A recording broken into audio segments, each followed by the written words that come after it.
¿Cuáles fueron las razones por las cuales, en este caso sabemos que fue el apóstol Pablo, las escribió? ¿Qué motivó que Pablo lo hiciera? Por ejemplo, es interesante descubrir, según 1 Corintios 5:9, que 1 Corintios no es 1 Corintios, es por lo menos 2 Corintios, porque ahí dice, como os he escrito ya, en el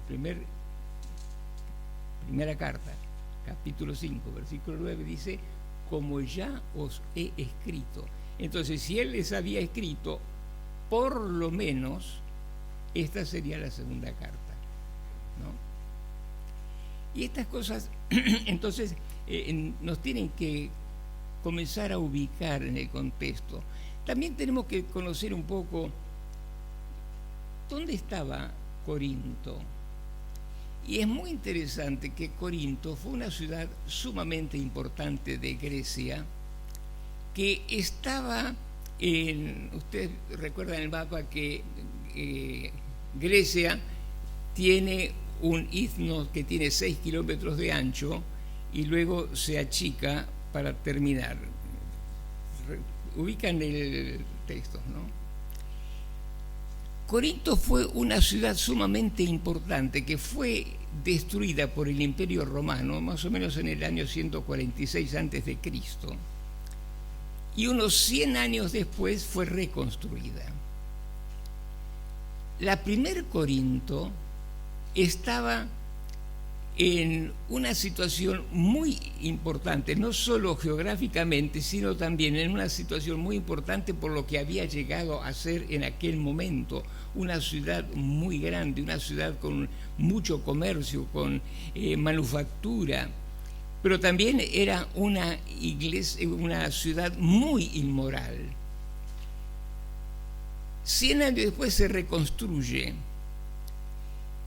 Y nos dice la historia que Julio César la hizo una ciudad romana con todos los derechos de ciudadanía, o sea, que tenían sus propias autoridades y que generalmente, como Filipo, eran ciudades que tenían un estatus especial y que los primeros pobladores eran militares a quienes el imperio les honraba, dándole la posibilidad de que ellos tengan sus propiedades con todas las comodidades y que formaran su propio gobierno y que manejaran toda la parte, digamos, económica social. Cuando llega el tiempo de Pablo, vamos a poner unos 100 años después, 46 y casi 50 posteriormente, 51, Corinto era una vez más una ciudad esplendorosa. Una ciudad que según algunos tenía unos 400.000 habitantes y era la cuarta ciudad en el imperio con esa cantidad de habitantes. Primero estaba Roma, Alejandría, y se me escapó la tercera, y la cuarta era entonces Corinto. Era algo muy importante, ¿por qué? Porque todo el comercio que venía de norte a sur tenía que pasar por Corinto, que estaba casi en la mitad de ese istmo de 6 kilómetros. Todo el que venía de Europa hacia el Asia tenía que pasar por allí. La razón principal era que el camino terrestre, sea de norte a sur, este a oeste, pasaba por allí. Toda la riqueza del mundo, todo el comercio internacional, digamos, que se hacía, pasaba por allí.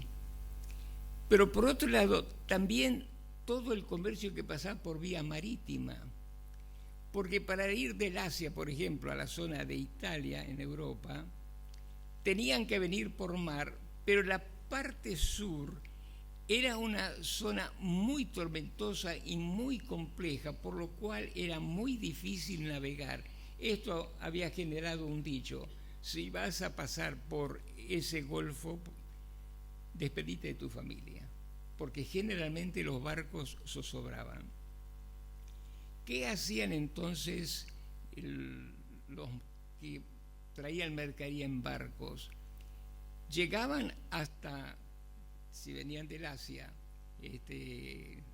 la parte del istmo, bajaban la mercadería, habían hecho caminos muy lisos de mármol, de esos 6 kilómetros, y llevaban toda la mercadería arrastrando carretas hasta el otro lado donde otro barco las cargaba y hacía el resto del tramo, ¿no? Si la nave era chica, tomaban la barca, la ponían en rorizos así y la llevaban esos 6 kilómetros a través del istmo hasta el otro lado, y con toda la mercadería. Esto hizo de Corinto una ciudad, quiero repetir, esplendorosa, donde se reunía la cultura, el conocimiento, las riquezas, el comercio. Había incluso competencias internacionales que se hacían allí cada cierto tiempo, pero también había en una colina de unos 500 metros de altura un gran templo a la diosa del amor, Afrodita, donde se dice que había 1000 sacerdotisas que practicaban la prostitución sagrada, por lo cual casi seguro ninguna mujer había vivido sin haber participado algún tiempo como sacerdotisa. O sea, toda mujer de Corinto normalmente había sido sacerdotisa en algún momento como parte de su ofrenda a la diosa del amor. Como resultado, la inmoralidad era tan grande, la promiscuidad era tan grande que uno no se puede imaginar, porque piensen ustedes, en 400.000 personas, 1000 mujeres que vengan a ejercer la prostitución sagrada, uno diría es poco, más todas las sueltas que andarían por allí, más los sueltos, porque los todos y las todas no solamente es una cuestión de nuestros días, en aquel tiempo los había y que los, ¿no?, en cantidad también. Ahora, a esa ciudad inmoral, corrupta, violenta, y algunos historiadores dicen que el cruce de las orgías más espantosas se cruzaban en Corinto, se quedaban en Corinto y eran parte de ese fermento de corrupción y de maldad. Ahora, una mujer acostumbrada a la prostitución sagrada, un hombre acostumbrado a acostarse cuantas veces quisiera con cuantas sacerdotisas, que de pronto aceptaba al Señor Jesucristo como su Salvador y le decían, aquí la cosa es distinta. Había dos problemas. El problema de una mujer cuyo esposo seguía ese estilo de vida, un hombre que se convertía y su mujer no quería dejar de ser lo que estaba haciendo, la presión de la sociedad, la presión de la carne, no era fácil. Y nosotros nos quejamos a veces de que hay tantas cosas que nos condicionan, pero en aquel tiempo este estilo de vida normal, común, hacía que el que aceptaba a Jesucristo fuera una persona que estaba fuera del sistema y por consiguiente era sumamente difícil vivir de otra manera. A esa ciudad llega el apóstol Pablo y con el correr del tiempo y después de 18 meses de predicar el Evangelio en Corinto, deja una iglesia bien establecida. No se nos dice en ninguna parte cuál era la cantidad de miembros. Sí, evidentemente, que se reunía en distintos lugares como en todas partes. Era una iglesia, pero no tenían templo propio, por lo cual se reunían en parques, en casas de familia, y cuando leemos el libro de los Hechos descubrimos nosotros de que las personas adineradas que contaban con edificios, con comodidades, abrían sus puertas para que los hermanos pudieran congregarse allí y pasar este tiempo, no solo estudiando la palabra de Dios, sino también estos tiempos de comunión y de coinonía que ellos tenían en aquel entonces. Ahora, nunca se dudó de que Pablo fue el que escribió estas cartas. Les invito a que abran sus Biblias allí en 1 Corinto y ustedes van a descubrir, les pido que las tengan abiertas y me ayuden leyendo. Entonces, que alguien lea el primer versículo, 1 Corintios 1:1.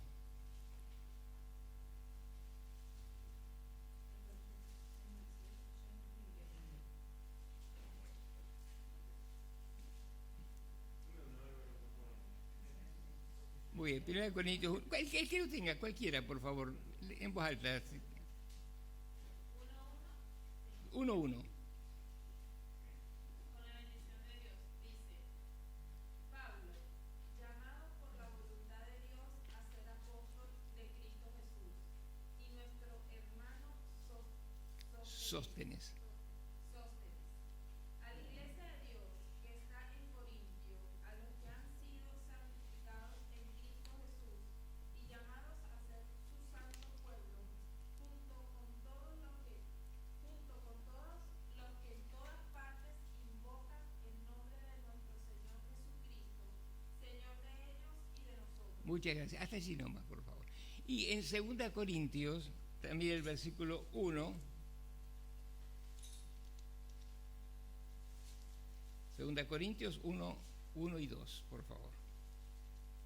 Pablo, apóstol de Cristo Jesús, por la voluntad de Dios, y Timoteo, nuestro hermano, a la iglesia de Dios que está en Corinto, y a todos los santos en toda la región de Acaya. Muy bien, aquí encontramos entonces algunas cosas importantes. Primero, como era habitual, el que escribía una carta siempre comenzaba identificándose. Normalmente nosotros firmamos la correspondencia al terminar lo que hemos expresado. En aquel tiempo las cartas yo, fulano, y se han encontrado textos antiguos de cartas que muestran que esta era la forma como se escribía. La otra cosa que tenemos que tener presente es que Pablo era una persona sumamente culta, que sabía varios idiomas, hebreo, arameo, griego, y probablemente también sabía algo de aquellos idiomas que iban dominando. El koiné, por ejemplo, que era el griego común, y el latín, que se hablaba sobre todo en las zonas como Filipos, como Corinto. Mucha gente hablaba el latín porque eran colonias romanas. Uno se pregunta por qué Pablo habla de Sóstenes, porque aunque él sabía escribir, él sabía todos estos idiomas, normalmente usaban secretarios para que escribieran. Quiere decir que mientras Saulo, inspirado por el Señor, iba expresando ideas, Timoteo, este joven discípulo que llegó a ser la mano derecha del apóstol Pablo y que lo vamos a ver actuando de acuerdo a indicaciones que hay en esta carta, fue el que le ayudó en la primera. La segunda carta fue escrita por Sóstenes, del cual no se sabe nada más que esto. Quiere decir que no se sabe con mucha exactitud quién pudo haber sido Sóstenes. Sí se sabe que era judío. Algunos lo asocian con el Sóstenes que aparece en Corinto en el capítulo 18, que probablemente quedó a cargo de la sinagoga y fue el que armó toda una revolución contra el apóstol Pablo, y que nos dice el libro de los Hechos en el capítulo 18 que fueron con algunos de los ayudantes de Pablo, porque Pablo le pidieron que no se presente porque la turba estaba enfurecida, y entonces cuando llegan el magistrado dice: mire, estas son cosas religiosas, no me interesan, y los propios judíos y gentiles que llevaron a esos cristianos para ser juzgados ante el funcionario golpearon a Sóstenes, ¿no? Se volvieron contra él porque les había embarcado en una, digamos así, revuelta que no tenía sentido. Como no hay muchos datos, algunos consideran que Sóstenes, después de esta situación, se convirtió, igual que Crispo, su antecesor, en esa sinagoga. Lo cierto es que sea este u otros Sóstenes fueron personas que ayudaron al apóstol Pablo en la redacción de estas cartas. La otra cosa que nos llama la atención en la primera carta es la expresión. Pablo se presenta como siervo de Jesucristo, pero luego dice: a los santos que están en Corinto, llamados a ser santos. Entonces uno se pregunta, si son santos, ¿qué significa llamados a ser santos? Y aquí es donde entran en juego estas ciencias de la interpretación, porque en el griego hay distintas palabras que han sido traducidas al castellano con un mismo término, pero que tenían en griego distintos sentidos. Quiere decir que Pablo dice: todos aquellos que aceptaron al Señor Jesucristo son santos, no porque son perfectos e impecables, sino porque al haber aceptado a Jesucristo, el término griego agios, fueron separados para Dios. Quiere decir que todos nosotros somos santos, aunque el Papa no nos canonice, ¿no? Somos santos no porque nunca pecamos. Somos santos porque al aceptar a Cristo fuimos sacados del mundo, de esta sociedad pecaminosa, de un camino que nos lleva al infierno, y hemos sido puestos en un camino que nos va acercando cada vez más en cuanto a una identidad con Dios.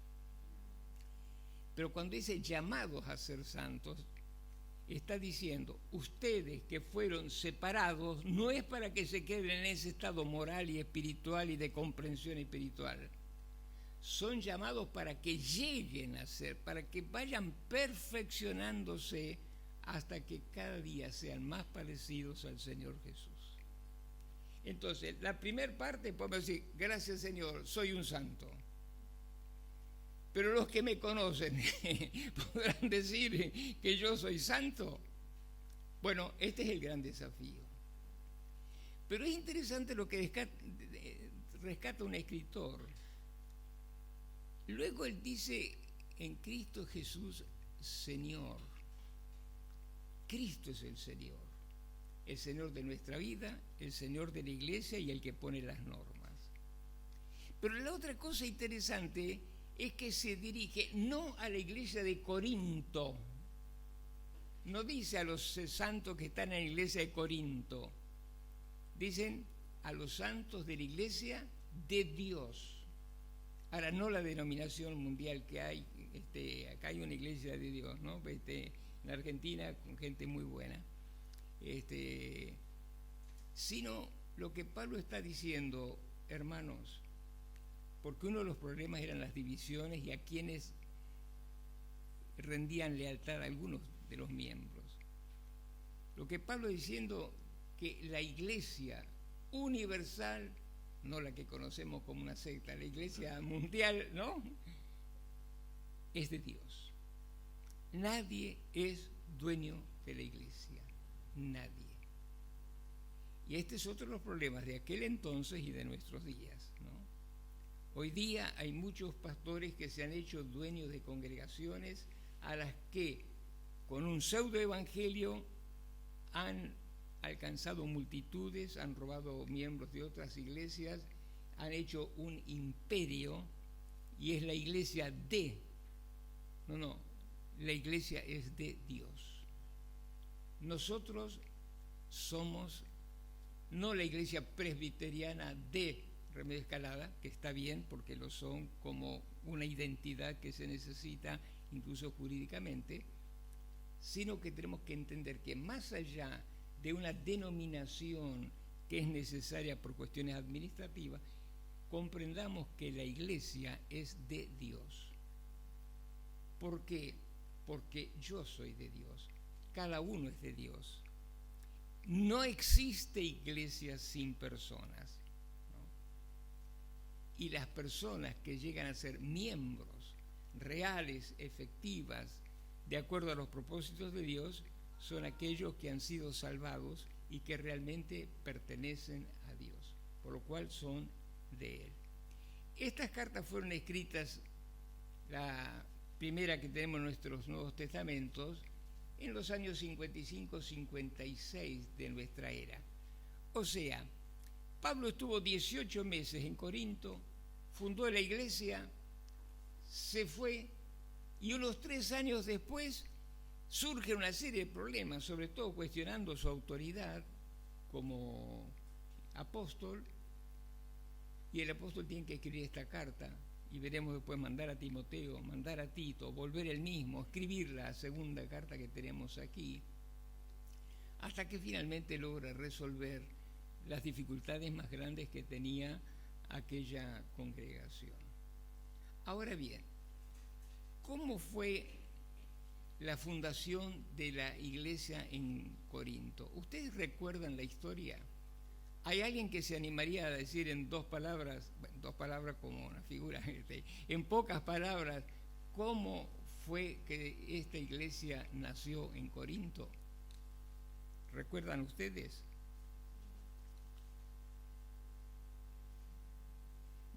Vamos a Hechos capítulo 18.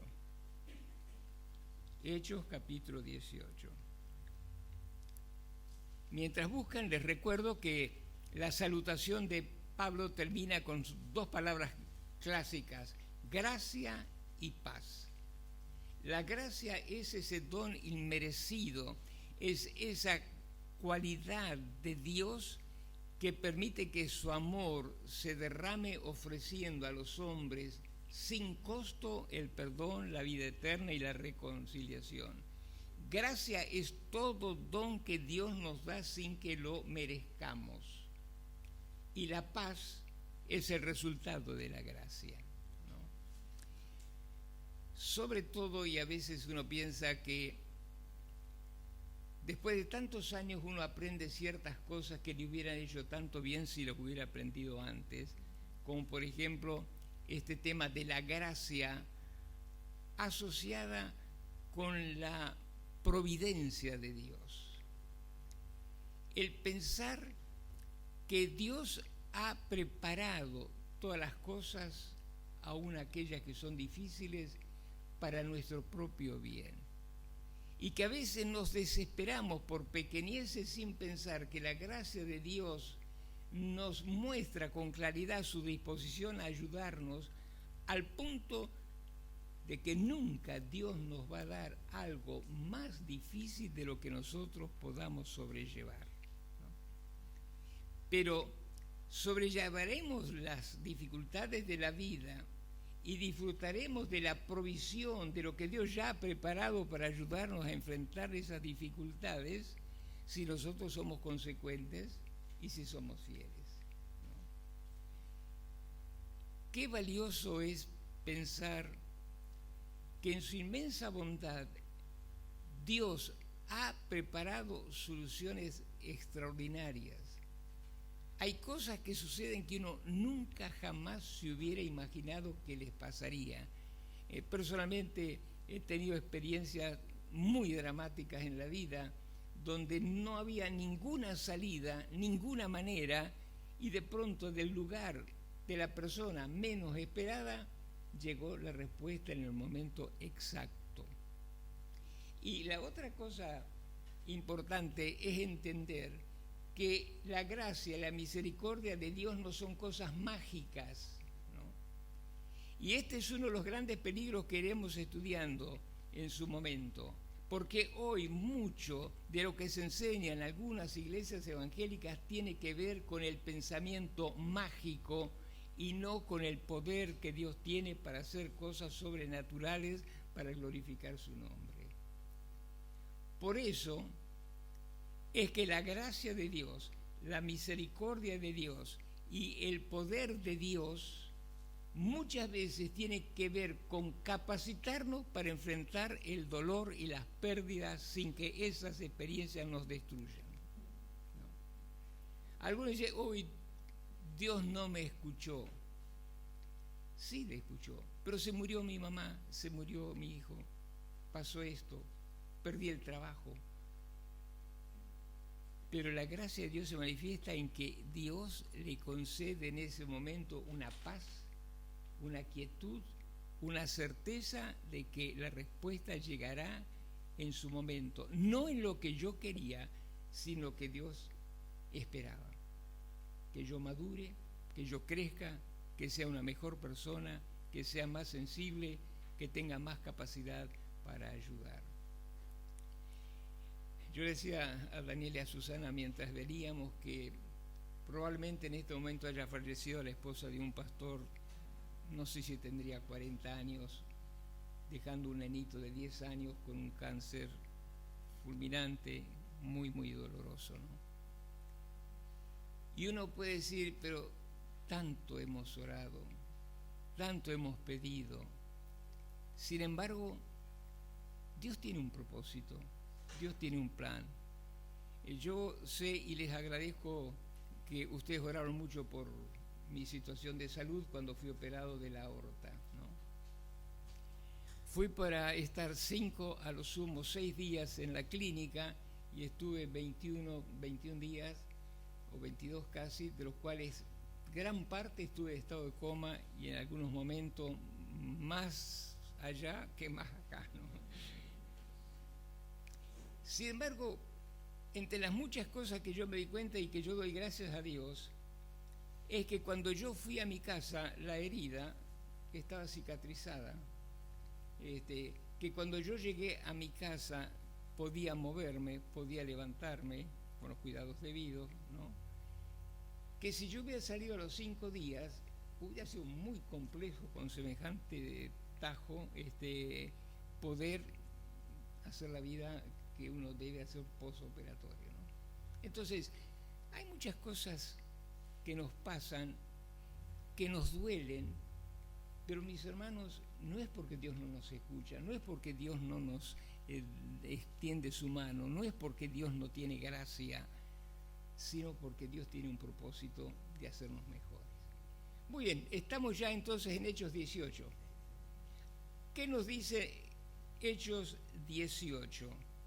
Voy a pedir que alguien lea los primeros 5 versículos y después yo voy a contar el resto para que no se nos pase mucho el tiempo, aunque espero que ustedes vayan leyendo, van a recibir notas después para que ustedes tengan todas las citas.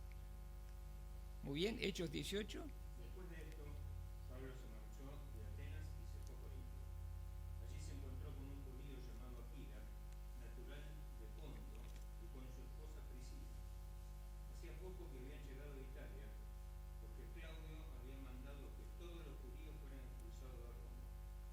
Pablo fue a verlo y, como hacía tiendas de campaña, al igual que ellos, se quedó para que trabajaran juntos.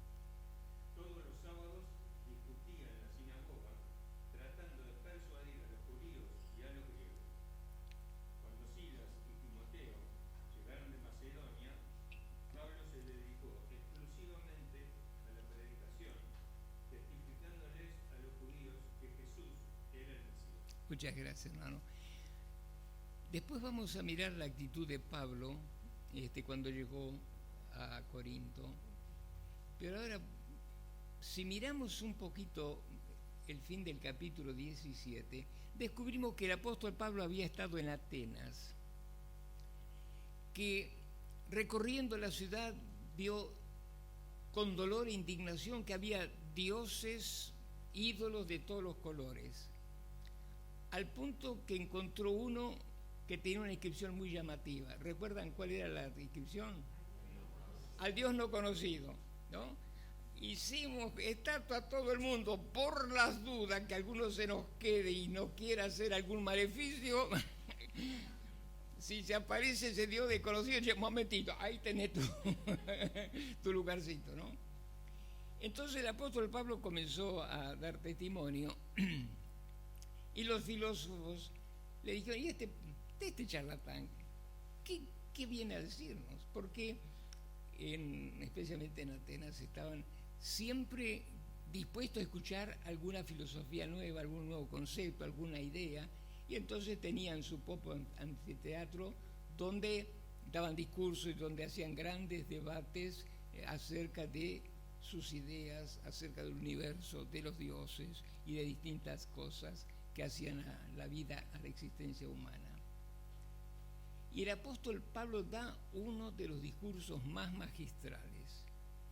Yo no tengo la capacidad para valorar ese discurso, pero los entendidos dicen que es una pieza de oratoria impecable, donde Pablo habla acerca de el Dios que ellos no conocían, era el Dios que él conocía, que era el creador, de quien veníamos todos, que Dios ofrecía salvar a la humanidad y que un día iba a traer a juicio a los que no le reconocieran como Señor y Dios de la creación.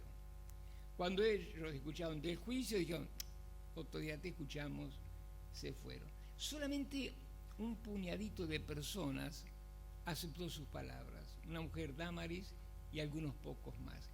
Quiere decir, no sé, porque no tengo datos acerca de cuánto tiempo estuvo Pablo en Atenas, pero estuvo el tiempo suficiente como para recorrer la ciudad, para testificar, para conmover a la ciudad, digamos así, con sus ideas y dar este gran sermón.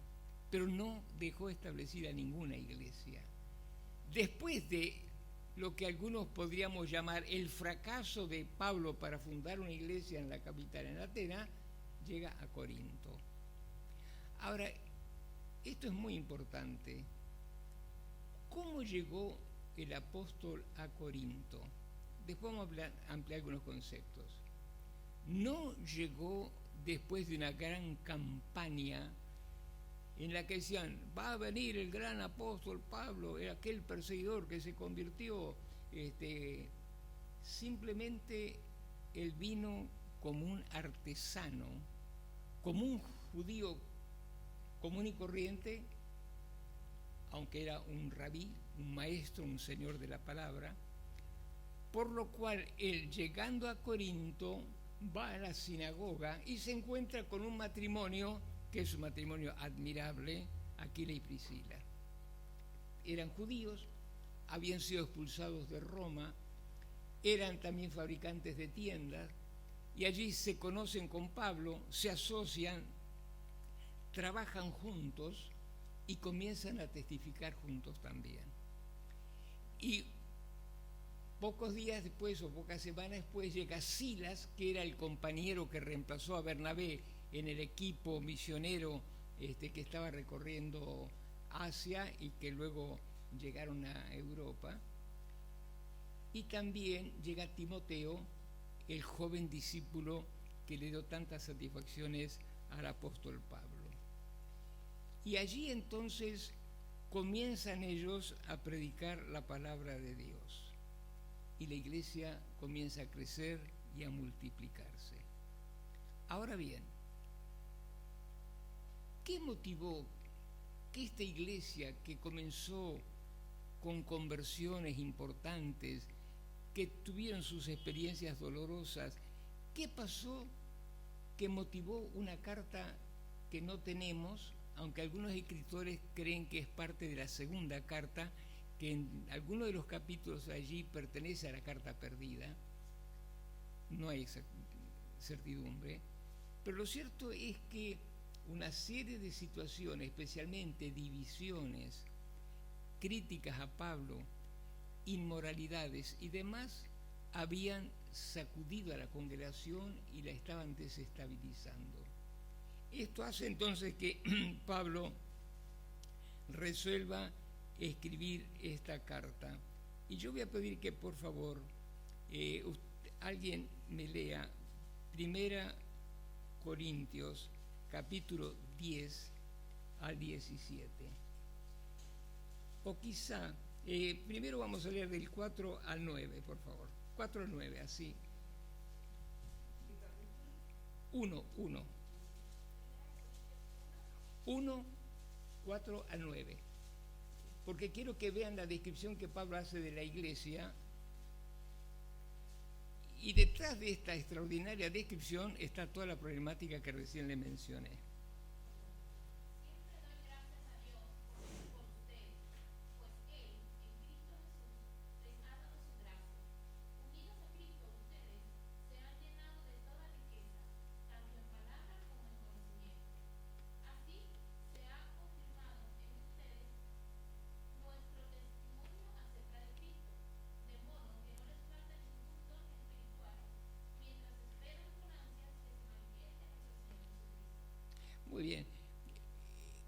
piensen ustedes en sus iglesias. ¿Podría el apóstol Pablo decir esto de la iglesia de ustedes? ¿Qué es lo que dice Pablo aquí? ¿Repasamos?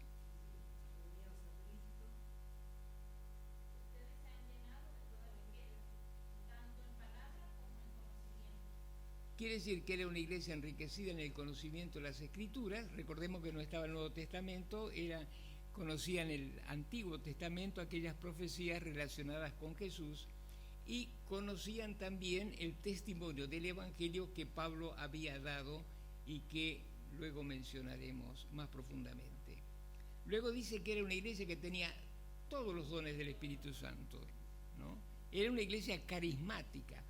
Hoy en algunos círculos decir es una iglesia carismática, es decir, es una iglesia media loquita porque hacen un montón de cosas extrañas, pero el ser una iglesia carismática no tiene que ver con desorden, sino tiene que ver con el ejercicio de capacidades, como veremos en su momento en un capítulo maravilloso, el 12, que todos los miembros tienen capacidades dadas por Dios para servir.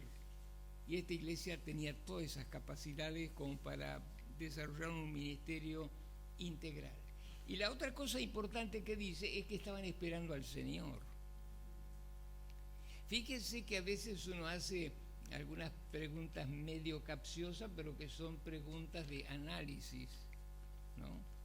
Si a usted le dicen que el Señor Jesucristo viene dentro de 3 días, ¿usted se quedaría como está? ¿O qué haría? ¿Trataría de resolver la mayor cantidad de entuertos? ¿Pedir perdón a medio mundo por las dudas? ¿Se pasaría leyendo la Biblia y orando? ¿Iría a hablar a su familia y amigos de que el Señor Jesucristo viene y es el fin del mundo? ¿No?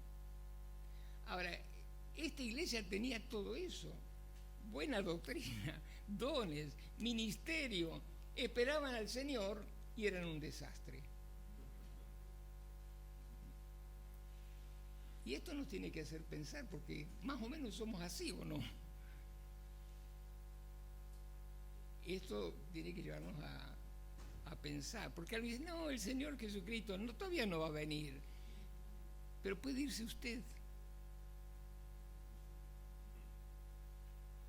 En estos días falleció, perdón que no estoy para necrología, un pastor subió una mano con escrito la fecha de su nacimiento, la mano femenina de su esposa, la fecha de nacimiento, la mano creo que era de su nenita de 4 años, y una ecografía de que su esposa estaba esperando el segundo bebé. 9 días después murió. Llegó una infección, nadie sabe de dónde ni por qué, pero en 9 días falleció. Entonces a veces uno dice, no. Y otros dicen, miren, Rusia o China, Gog, Magog y todo el Ezequiel encima. Pero lo importante es que tenemos que estar con la expectativa de que el Señor nos puede llamar a su presencia y no tenemos que movernos por el miedo, porque este es otro tema que, como el asunto de la pandemia, muchas veces el miedo es ejercido por los tiranos, el diablo primero, para tratar de dominar y cautivar a las personas. Y hay pastores que tienen a sus ovejas no solo las medias muertas de hambre o con pasto reseco y poca agua, sino que también les tienen permanentemente amenazados y con miedo. Entonces, era una iglesia con todas estas capacidades. Pero ahora voy a pedir, sí, que por favor otra persona me lea el versículo 10 y 11. les suplico, hermanos, en el nombre de nuestro Señor Jesucristo, que todos vivan en armonía y que no haya divisiones entre ustedes, sino que se mantengan unidos en un mismo pensar y en un mismo propósito. Digo esto, hermanos míos, porque algunos de la familia de Chloe me han parece esto? Después que Pablo dice qué maravillosas cosas que tienen, que Dios me permitió sembrar entre ustedes, junto a mi equipo. Y esta otra cosa interesante, Pablo se movía en equipo, ¿no? Y no tenía miedo en que nadie le hiciera sombra, ¿no? Es más, él incentivaba a que la gente trabajara con él, se capacitara, a los efectos de que pudiera seguir extendiendo la palabra y que haya alguien que vaya quedando con base suficiente como para poder llevar adelante la obra. Y dice ahora, hermanos, los de Cloé me han contado. Ahora, alguno podría decir, qué chismosos. Pero creo que esto es una de las cosas muy importantes que ha hecho Pablo y que nos tiene que hacer entender. El chisme corre cuando hay oídos para escuchar y cuando el chismoso diga, no digas que yo te dije. Pablo dice, hermanos, los de Cloé me dijeron, ustedes están generando una situación muy compleja por las divisiones, y luego explica cuáles eran, ¿no? Entonces, no se sabe exactamente quién eran los de Cloé.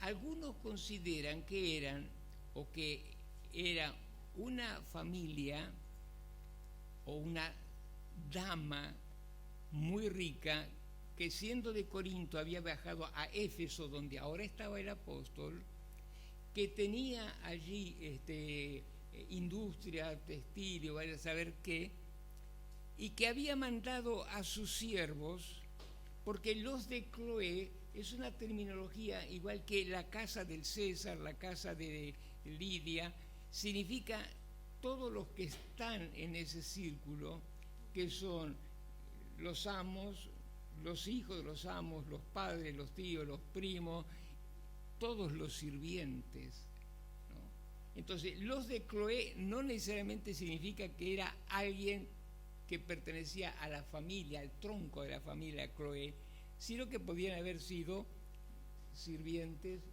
personal que había vuelto a Corinto para alguna función determinada. Cuando ellos llegan allí, se sorprenden al ver lo que después vamos a mirar, es que la iglesia estaba en una ebullición muy grande porque se estaban peleando por lealtades a ciertos líderes como el apóstol Pablo, como el evangelista Apolos, como Pablo mismo, y algunos más osados decían, a nosotros somos del bando de Cristo, ¿no? Esta gente sensible fue y dijo, Pablo, la iglesia que vos dejaste está en peligro. Entonces, yo creo que uno de los dramas que tienen las iglesias cristianas evangélicas es el chusmerío, el chisme. Y que el chisme se maneja muchas veces por el no digas que te dije, y el decir, como dicen los periodistas, por fuentes importantes, yo les puedo decir que Putino, que este o que el otro, ¿no? Yo me acuerdo que cuando estaba pastoreando con esta cita en Paso de los Libres, vino una señora que era una especie de espinita en el zapato y me dice, mira, ay pastor, fíjese, yo tendría 20 y pico de años, ¿no? Recién, en mi primer pastorado, recién casado, habían pasado ya unos años, estuve 9 allí, porque el hermano fulano, que era otro gran evangelista, pero a veces uno prefería que ciertos miembros evangelistas se callaran la boca, ¿no? Pero bueno, y me llenó la cabeza. Entonces dije, bueno, hermana, vamos a hacer una cosa, vamos a reunirnos acá en mi casa, va a venir usted, va a venir el hermano, voy a estar como pastor y vamos a traer a algunos de los diáconos o diaconisas, ¿no? Nos reunimos en mi casa. Entonces, bueno, hermana Matilde, ¿qué pasó con don Paiva? No, porque me parece que cuando nos encontramos me miró mal. Digo, usted no me dijo eso. Usted no me dijo eso. Usted me dijo otras cosas.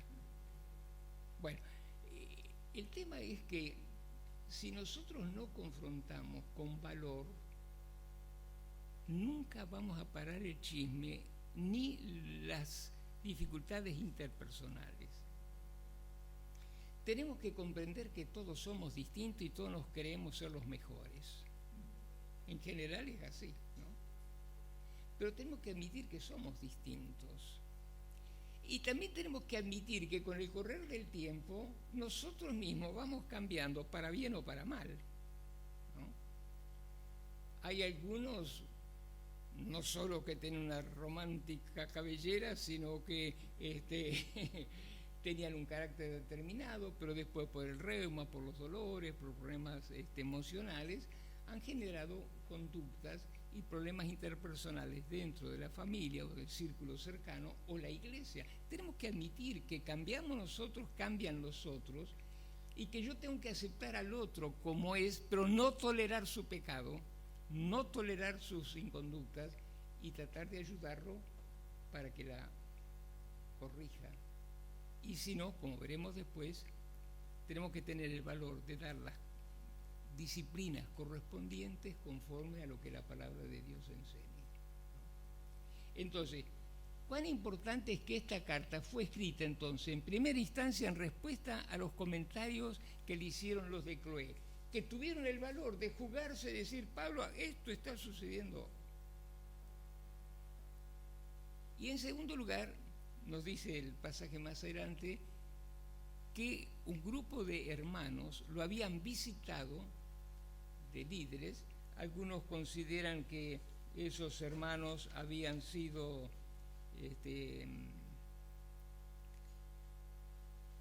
Estéfanas, Fortunato y Acaico, estos tres hermanos que eran de Corinto, habían ido hasta Éfeso llevando una carta con preguntas. Y el apóstol Pablo, a partir del capítulo 7, empieza a contestar la carta. Quiere decir que los primeros capítulos, Pablo contesta los problemas que le habían traído los de Cloé. Y a partir del 7, hasta el final, los problemas que los líderes o hermanos principales, responsables de la iglesia, le transmitieron a Pablo a través de una carta. Entonces, esta es la razón. Pablo escribe esta carta por comentarios certificados valientemente por los de Cloé y por preguntas que podríamos decir oficiales de la iglesia del apóstol que estaba allí en Éfeso. Bueno, son las 8:10 y estaríamos hasta a las 9. Bien, hacemos un break aquí, así tomamos algo que han preparado las hermanas, incluso escuchar algunas cosas interesantes, y luego en 15-20 minutos comenzamos para poder trabajar el último tiempo. En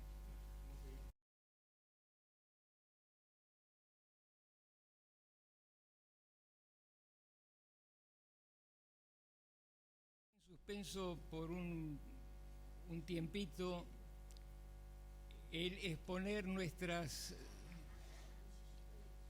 circunstancias particulares, pero no las vamos a evadir, pero las vamos a posponer momentáneamente para que no se les atraganten las galletitas. Y vamos a pasar a la segunda lección, que tiene que ver con el Evangelio, la evangelización, los evangelistas. Creo que es un tema sumamente importante y que el apóstol Pablo nos da una serie de lecciones sumamente valiosas para nuestras vidas, tanto personales como también eclesiales. Y para evaluar también muchas cosas que nos rodean dentro de la comunidad evangélica, la comunidad cristiana. El ecumenismo, por un lado, el tratar de agradar a la sociedad adoptando costumbres y lenguajes que no son propios ni del idioma propio ni de lo que nos enseña la Escritura, más todo lo que tiene que ver con la nueva era y, como dije, el pensamiento mágico, son cosas que se han metido tan sutilmente que a veces no nos damos cuenta que estamos cayendo en una trampa. Por eso es que tenemos que, al estudiar las Escrituras, analizar lo que pasó allá hace 2000 años, pero contextualizarlo a nuestros días. Porque dentro de los problemas que vamos a ver, encontraremos que en aquel tiempo había predicadores de doctrinas falsas que iban recorriendo las iglesias y en algunos casos, especialmente los judaizantes, iban detrás de Pablo generando conmoción en las congregaciones recién constituidas. Ahora, pensemos por un momento que si nosotros con 2000 años de historia cristiana todavía somos engañados y a veces cristianos de segunda y tercera generación, ¿qué sería de aquellas personas que, salidas del paganismo, habiendo tenido a veces solo meses de información acerca de lo que era el Evangelio, de pronto uno de ellos o dos o tres eran constituidos ancianos responsables de manejar ese grupo y de seguir recibiendo información de los apóstoles y de sus ayudantes que iban también en forma itinerante fortaleciendo y sosteniendo a los cristianos? Reitero que aquellos hermanos estaban en una situación muy desfavorable a la que estamos nosotros, porque eran los primeros. Tenían la ventaja de que el Evangelio causaba un impacto increíble porque era algo tan distinto, tan extraordinario, los resultados tan maravillosos. Hoy el Evangelio produce más rechazo, no porque contradice las ideas del mundo pagano, como por el hecho de que los mismos cristianos están viviendo un cristianismo paganizado. Entonces, esto tiene que hacernos pensar. Antes los cristianos alababan a Dios porque eran muertos horriblemente, porque daban testimonio de su fe. Hoy descubrimos que los cristianos están palmeando la espalda de los gobernantes para quedar bien con ellos y sacarles una sonrisa y alguna ayuda o alguna ley determinada que les alivie la situación, que en algunos casos no está mal, pero en muchos casos hace que se claudiquen ciertos principios y que sobre todas las cosas perdamos de vista que la misión de la Iglesia no es hacer política de ningún tipo, sino predicar el Evangelio del Señor Jesucristo. Y esto debe llevarnos a replantearnos un poco qué es el Evangelio. Hoy está todo tan mezclado. Escuchamos a los evangelistas hablar de cualquier cosa, ¿no? Me contaron de un evangelista que tenía una carpeta y en una oportunidad tenía que evangelizar a un grupo de jóvenes. Entonces abrió su carpeta y predicó un mensaje evangelístico para mujeres, ¿no? Lo que nos hace ver que ¿qué preparación tenía ese evangelista? ¿Qué orientación pidió al Espíritu Santo para que le permita tener una palabra acorde al público que Dios había puesto delante suyo? Entonces, necesitamos mucha sabiduría. A veces el gran apóstol es un delincuente. Hay algunos apóstoles que son delincuentes. Solo como un elemento de anécdota, pero real, en estos días apareció un señor que se autonombró pastor, que era un distribuidor de mercancía evangélica, digamos así, que salió al exterior, predicó, dice que tuvo milagros, que formó una revista de estas pornográficas, no revista, sino espectáculo en teatros de revista. Y él pone, invitábamos a todo el público, cristianos evangélicos a abstenerse. Un pastor haciendo una revista con mujeres medias desnudas, entre ellas su esposa, que yo no miré la propaganda ni las críticas que le hacían, y él mismo subía en YouTube parte de su trabajo. Él contaba cuentos, y decía cosas, por lo que me informaron los que vieron y contestaron y trataron de que reaccione. Ahora está en la calle Corrientes con su revista porque uno de estos empresarios teatrales vio que tenía éxito y aparentemente en una de las cosas que me comentaron que este hombre escribió, me parece que estoy más lejos del Evangelio que antes, ¿no? Y claro, haciendo este tipo de cosas, estamos mezclando las cosas. Por eso yo quisiera que volvamos a ver que el apóstol Pablo con mucha claridad nos muestra algunas cosas muy básicas pero muy fundamentales acerca de lo que debe ser un predicador, de lo que debe ser alguien que enseña la palabra de Dios y de el mensaje que tiene que dar fundamentalmente en lo que es más básico y esencial. Y entonces vamos a ir en primera instancia a 1 Corintios capítulo 15 y voy a pedir que una persona lea los primeros 11 versículos porque creo que son muy importantes para comentar brevemente por el tiempo que tenemos. 1 Corintios 15, 1 al 11. Ahora, hermanos, quiero recordarles el evangelio que les prediqué, el mismo que recibieron y en el cual se mantienen firmes. Mediante este evangelio son salvos si se aferran a la palabra que les prediqué. De otro modo, habrán creído en vano. Porque ante todo les transmití a ustedes lo que yo mismo recibí, que Cristo murió por nuestros pecados según las Escrituras, que fue sepultado, que resucitó al tercer día según las Escrituras y que se apareció a Cefas y luego a los 12, después se apareció a más de 500 hermanos a la vez, la mayoría de los cuales viven todavía, aunque algunos han muerto. Luego se apareció a Jacobo, más tarde a todos los apóstoles y por último, como aún nacido fuera de tiempo, se me apareció también a mí. Admito que yo soy el más insignificante de los apóstoles y que ni siquiera merezco ser llamado apóstol, porque perseguía la iglesia de Dios.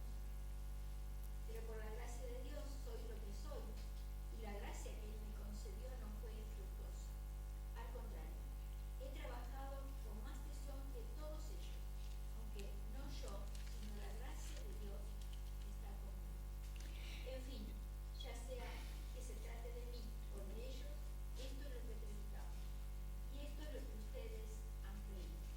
¿Qué es lo que el apóstol Pablo está diciéndonos en este pasaje que es parte de su testimonio?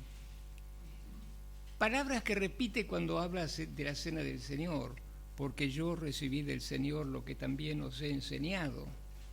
O sea, el apóstol Pablo dice este evangelio, y en Gálatas lo puntualiza en una forma muy particular, lo recibió del mismo Señor Jesucristo. Quiere decir que el Señor le reveló un montón de principios y de verdades que él después sin duda fue complementando en su contacto con Pedro y con los demás. Pero la enseñanza básica y fundamental la recibió del mismo Señor Jesucristo y está basado en 2 o 3 frases muy fundamentales. Primero, que Dios se hizo hombre. Acá no habla de la encarnación por sí de su muerte. Nadie muere si no nació, ¿no es cierto? Por eso Pablo da como un hecho de que el Señor Jesucristo había nacido de la Virgen María, que fue mamá en este acto de alumbramiento. En segundo lugar, él dice que ese Jesús, Dios hecho hombre, vivió entre nosotros y que murió en la cruz del Calvario. Y esto es un hecho histórico corroborado por los historiadores. Luego dice que fue sepultado y termina diciendo que resucitó. Importante es que él con mucha humildad dice que se apareció y hace una lista de distintas apariciones que el Señor hizo a personas o a grupos de personas. Quiere decir que el Evangelio está fundamentado en hechos históricos y no en filosofías. Por eso es que en Grecia causó una gran conmoción. Por un lado, nunca los dioses asumen humanidad, Por eso incluso algunas doctrinas equivocadas de los primeros siglos que hablaban de que Jesús no fue Dios hecho hombre, sino, y hay distintas variantes de esta posición, de que Dios habitó en Jesús cuando se bautizó, y antes de morir el Espíritu Santo dejó a Jesús y Jesús murió en la cruz del Calvario, ¿no? Porque esta enseñanza pagana establece que los dioses están tan lejos que jamás en la vida pueden llegar, primero, a tomar contacto con los seres humanos y, en segundo lugar, a asumir humanidad. Eso era algo que los gnósticos, sobre todo, no podían aceptar bajo ningún punto de vista. Cuando vamos de nuevo al capítulo 1 de Corintios, descubrimos nosotros en el versículo 17 que pues Cristo no me envió a bautizar, porque una de las polémicas era que Pablo había bautizado personas y que esas se creían con más derecho de tener un espacio de privilegio en la iglesia. Y él dice, pues Cristo no me envió a bautizar, sino a predicar el Evangelio. No porque bautizar desautorizara o bajara la autoridad del apóstol Pablo, sino porque Pablo, siendo un hombre sabio por el Espíritu Santo, sabía que si él bautizaba a gente, con el correr del tiempo el diablo iba a lograr lo que logró con algunas personas que se decían, yo soy de Pablo. Pero Pablo dice, yo no he bautizado como para que alguien crea que soy su padrino, salvo unas muy pocas personas que él menciona aquí. Y luego dice que le envió a predicar. Y eso, dice, sin discurso de sabiduría humana, para que la cruz de Cristo no perdiera su eficacia.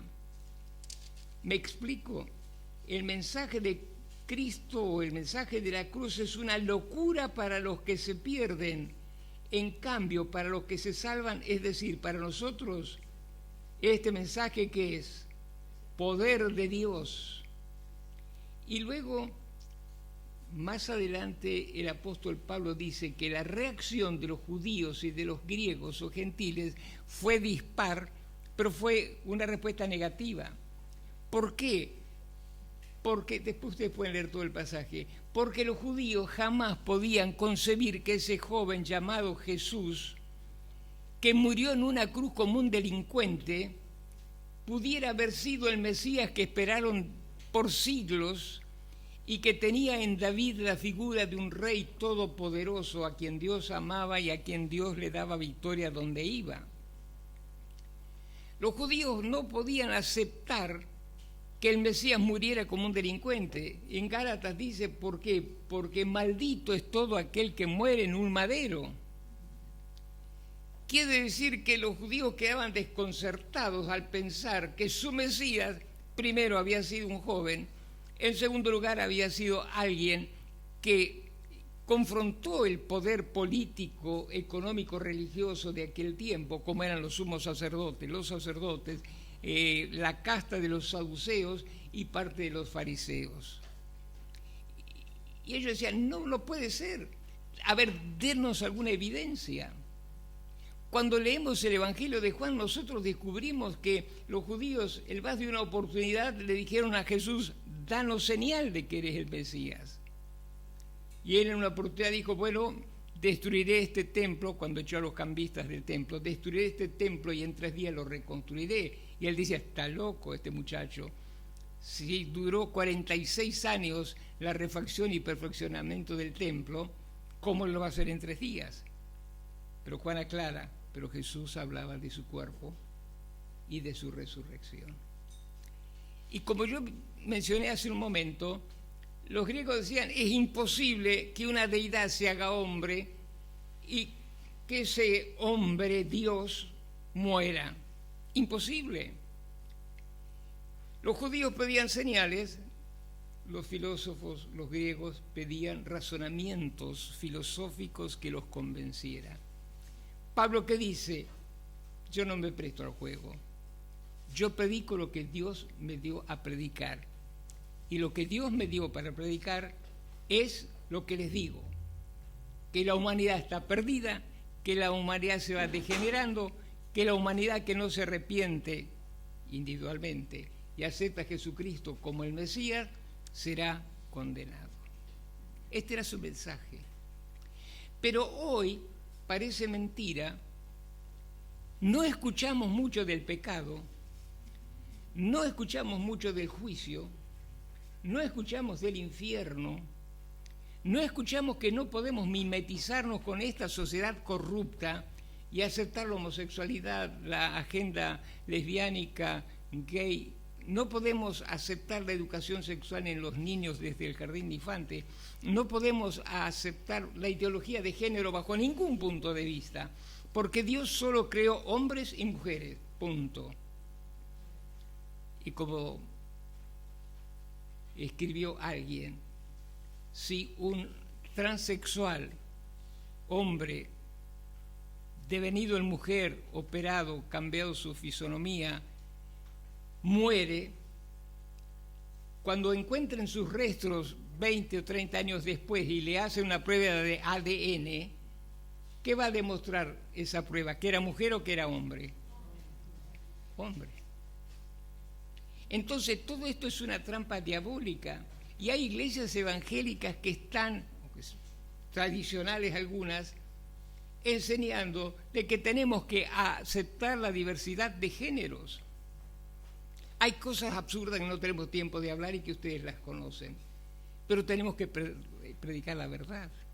Tenemos que predicar contra la corrupción, pero no meternos en política. Tenemos que hablar positivamente de lo que es el Evangelio y lo que propone el Evangelio.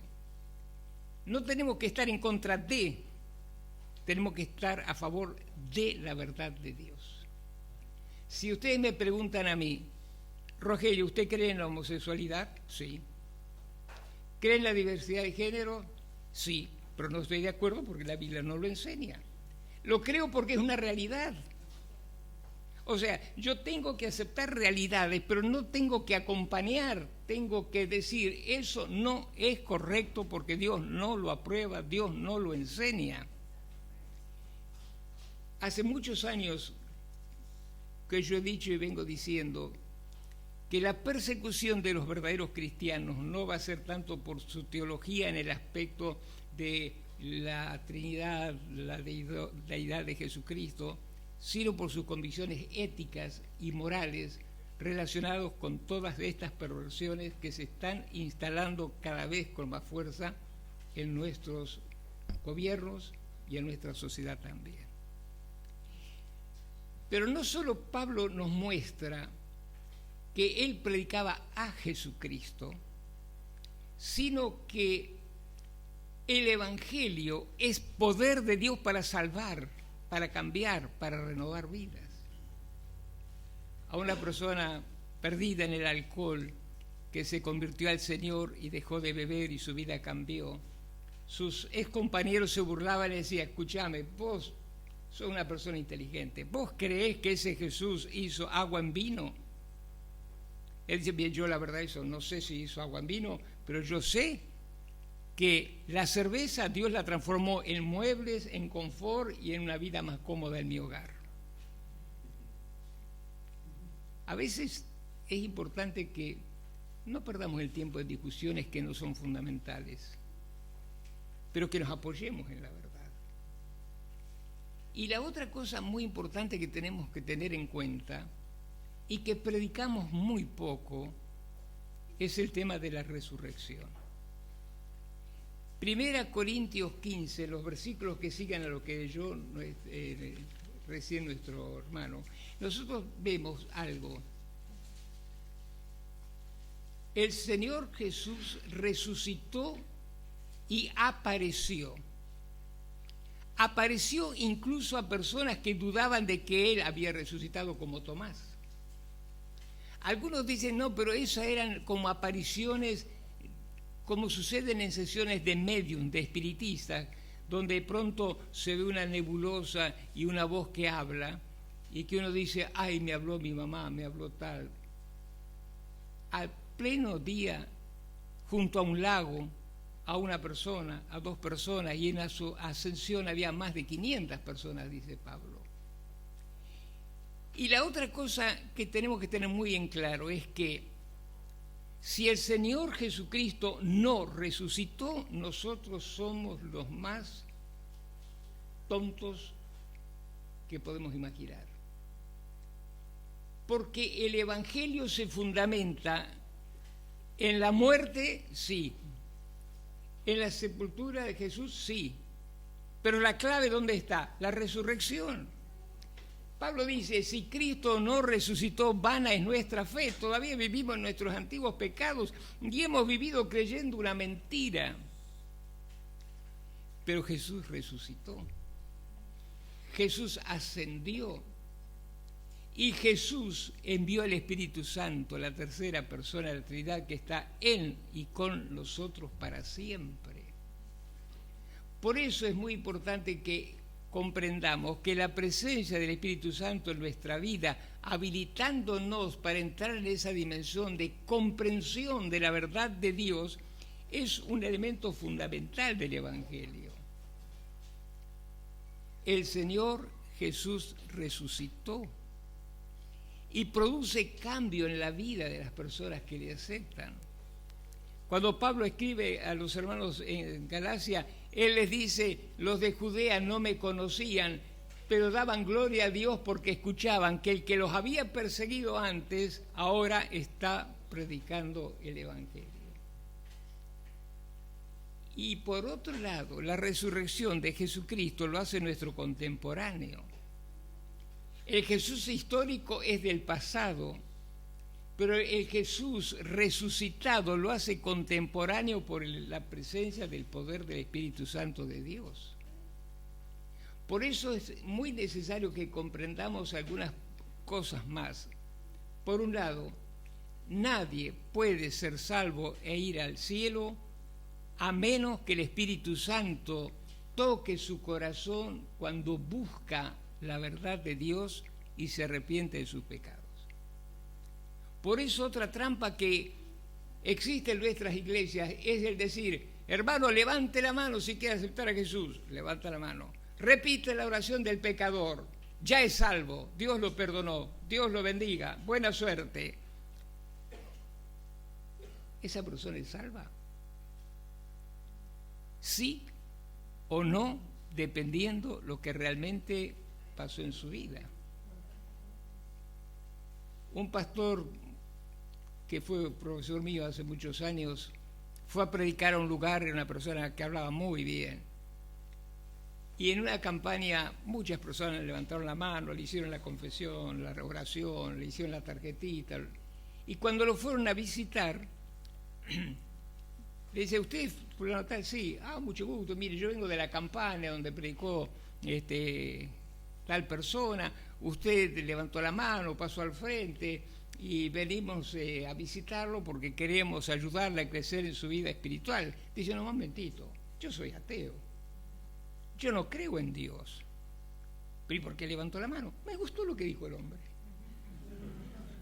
me pareció interesante, yo aprobé, levanté la mano como en el Senado. Ahora, muchos dicen, sí, se convirtieron 50.000. Hermano, el hecho de que la gente levante la mano, ore. Tuve la oportunidad de participar en muchas de las grandes campañas que se hicieron en el país. Cuando vino, creo que era Jimmy Swaggart que tocaba un órgano, ¿no? Era él, ¿no?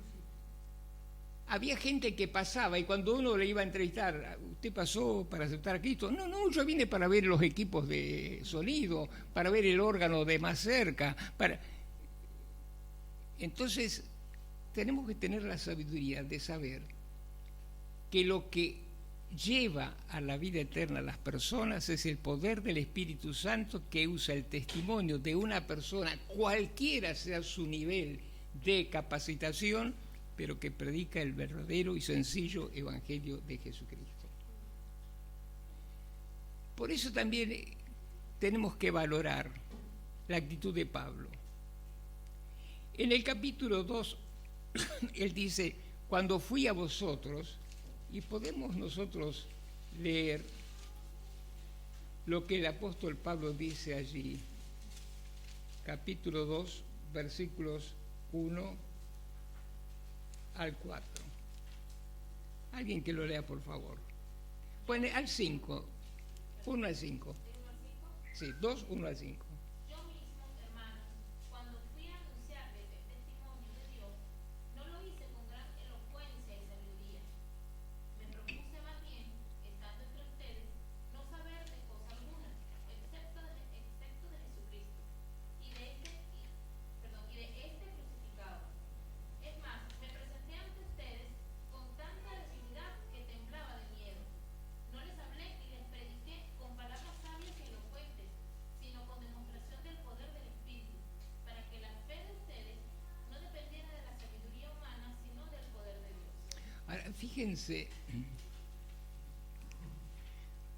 cuando uno ve los preparativos para una cruzada, ahora no piensen en nombres ni de crítica de nadie, pero simplemente para tener un concepto.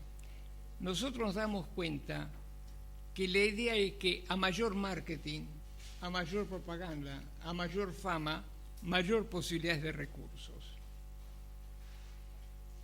Lo que el apóstol Pablo nos enseña es que ningún ser humano, por más capacidad, por más técnica, por más equipo, por más de lo que quiera, que le pueden ser auxiliares o herramientas para proclamar el Evangelio, no van a producir resultados a menos que el corazón del que predica lo haga con humildad, con temor, con reverencia y sabiendo que si alguien va a ir al cielo, no va a ir porque él les habló bonito, van a ir porque el Espíritu Santo quebrantó su corazón. Pero, habiendo actuado como evangelista en muchos lugares, sé perfectamente que yo debo prepararme para que cuando paso a la plataforma el Espíritu Santo me dé las palabras adecuadas para la gente que está allí esperando que alguien les dé una palabra de esperanza. Y en muchas ocasiones se echa al diablo un montón de veces, se arman una serie de situaciones grotescas que nada tienen que ver con la sencillez del Evangelio. Se generan situaciones emocionales por las cuales las personas dan respuestas emocionales que no obedecen a un verdadero quebrantamiento, a un verdadero arrepentimiento, a un verdadero nacer de nuevo por el poder del Espíritu Santo. Pablo en Atenas, quizás llevado por el ambiente, dio una conferencia extraordinaria. Los frutos fueron muy pocos. Pero él dice, yo llegué a Corinto con temor. Era una tremenda ciudad. Fui con debilidad. Fui confiando que Dios me use porque quiero que la fe de ustedes esté cimentada no en una conferencia, no convencido intelectualmente de que necesitan buscar a Dios, sino que la vida nueva que ustedes reciban provenga de Dios y esté cimentada en la palabra de Dios en forma real y genuina.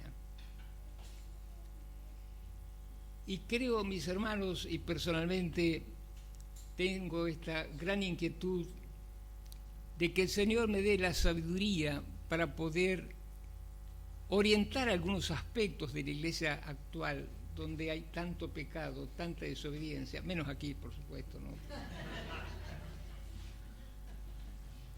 Pero,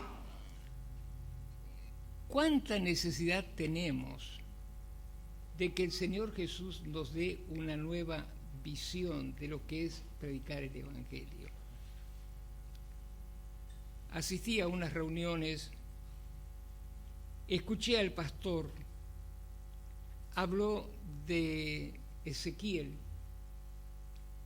y dijo cosas un domingo a la noche acerca de el profeta y una interpretación tan rara, tan extraña y que nada tenía que ver con el Evangelio, que yo digo, ¿qué entiende la gente? La gente que tiene hambre, la gente que tiene angustia, la gente que tiene tristeza, la gente que ha perdido seres queridos, la gente que ve un futuro incierto, humanamente hablando, por todo lo que está pasando a nuestro alrededor, lo que necesita es que si usan las profecías del Antiguo Testamento, la contextualicen de acuerdo a estas normas que Dios nos ha dejado, para que podamos ver el poder de Dios que actúa en el Antiguo Testamento en aquel contexto, pero que al trasladarlo a nuestros días va a actuar de la misma manera, pero de esta forma, que es la que nos va a confortar, consolar, animar y ayudar. Cuando uno escucha, y ahora Dios te pido que sanes, y ahora que todo cáncer se seque, y yo no sé qué conocimiento científico tienen para teológicamente ordenarlo a Dios y científicamente para que ciertas cosas se sequen, aunque es verdad que se encapsulan y que puede haber un proceso determinado. Y la otra cosa que he notado, que se toma el nombre de Jesús como si fuera una cábala, como si fuera una frase mística con poderes mágicos. Y ahora en el nombre de Jesús, y ahora en el nombre de Jesús, y por ahí gritan y gritan y gritan en el nombre de Jesús. Están tomando el nombre del Señor en vano. Y cuando ordenan, ahora tienes que hacerlo, y ahora, no, yo te voy a decir, Señor, ¿qué quieres que haga? Señor, ¿qué quieres hacer con esta persona que sufre? Yo sé que la amas, yo te pido que la sanes, pero si es tu voluntad, yo no puedo ordenarlo a Dios.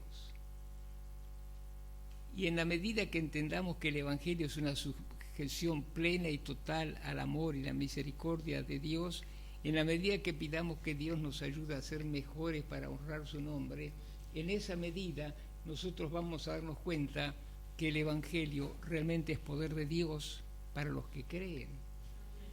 Y Dios tiene poder. Pero no es un poder mágico, es un poder sobrenatural. Y en mayor o menor grado todos hemos experimentado el poder de Dios. A veces ni nos hemos dado cuenta cómo Dios ha enfilado ciertos hechos en nuestra vida en forma impensada para librarnos de cuántas cosas. ¿De cuántas cosas Dios nos habrá librado sin que nosotros no nos dimos cuenta? Porque lo hizo el Señor. Y por otro lado, cuánta serenidad y contentamiento interior Dios ha puesto en nuestro corazón en momentos dramáticos, cuando esa gracia de Dios nos inundó, aunque estuviéramos llorando de angustia y de tristeza, de dolor por ausencias o por cosas que ya algunas mencionamos. Y esto es lo importante, que no engañemos a la gente. Convertirse no es vivir mejor. En el primer siglo convertirse era morir. Y hoy el Señor pide que nosotros nos convertamos en verdaderos hijos de Dios y estemos dispuestos a dar nuestra vida para servirle, y si este servicio implica en algún momento la cárcel o alguna situación complicada, pues demos gloria al Señor y estemos dispuestos a obedecer. Y esta es la tarea de la Iglesia. El hecho de detenernos por un momento, no permitir que tanto ruido nos aturda y empezar, como dicen en términos futboleros, ¿no?, parar la pelota y decir, ¿qué vamos a hacer como Iglesia? Cada vez somos menos, cada vez somos peores, ¿o no? Entonces, ¿qué vamos a hacer? A veces, yo digo, si tuviera 20 años menos, bueno, pobre de mí. Pero, ¿cuántas cosas habría que hacer ahora en este contexto? ¿No? ¿Cuántas cosas habría que hacer? Y especialmente los jóvenes, los matrimonios jóvenes, lo que se viene es espantoso, ¿no? En estos días, hablando con un matrimonio joven que están discipulando a su hijito, tienen 2 hijitos y viene un tercero, y me decía, el papá, que tiene un devocional con el chiquito mayor todos los días, antes de ir a la escuela. Y que un día el chiquito le contestó mal, entró en primero y a los pocos días ya se le pegaron algunas garrapatas de los otros chicos, ¿no? Entonces medio le contestó mal, dijo, no, eso no corresponde. Al otro día en el devocional trataron el tema de las malas palabras, de la conducta, de que un hijo del Señor tiene que vivir de otra manera y que tiene que hablar a los compañeritos acerca de Jesús. Y el gordito, un chiquitito simpaticísimo, de casi 7 años, el primer día que llegó a la escuela, su mejor amiguito dijo, mira, escúchame, no tenemos que decir más malas palabras porque a Dios no le gusta. Y ¿sabes? ¿No querés ir conmigo a la iglesia? En abril comienza la escuela dominical en esa iglesia, y volvió contento. Y el padre, pues, se le saltaban los botones de alegría. ¿Por qué? Porque su pequeño hijo había dado testimonio. Y ahora, bueno, tenemos que orar para que ese amiguito vaya, porque va a ser el estímulo más grande para este pequeño de que su testimonio surtió efecto, ¿no? Ahora, va a ser muy difícil ser papá de niños en este tiempo, muy difícil. Y tenemos que orar los unos por los otros, y tenemos que tratar de que pequeños ellos conozcan al Señor, para que el Señor los proteja y los cuide de adentro hacia afuera. Y para esto es importante que nosotros les seamos un ejemplo de vida. Pero, y acá entonces entramos al tercer tema, que tiene que ver con los problemas en la iglesia. ¿Quiénes originan, quiénes causan problemas en la iglesia? Yo no.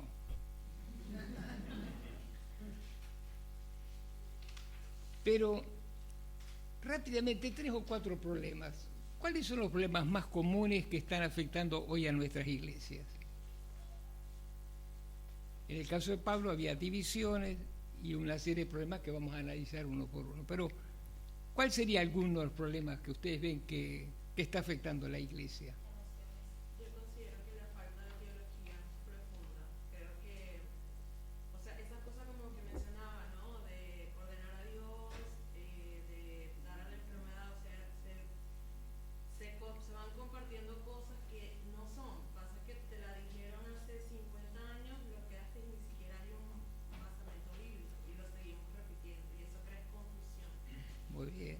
Que decir, mayor conocimiento de la palabra y la doctrina que surge como base de pensamiento para orientar nuestra conducta y nuestra vida.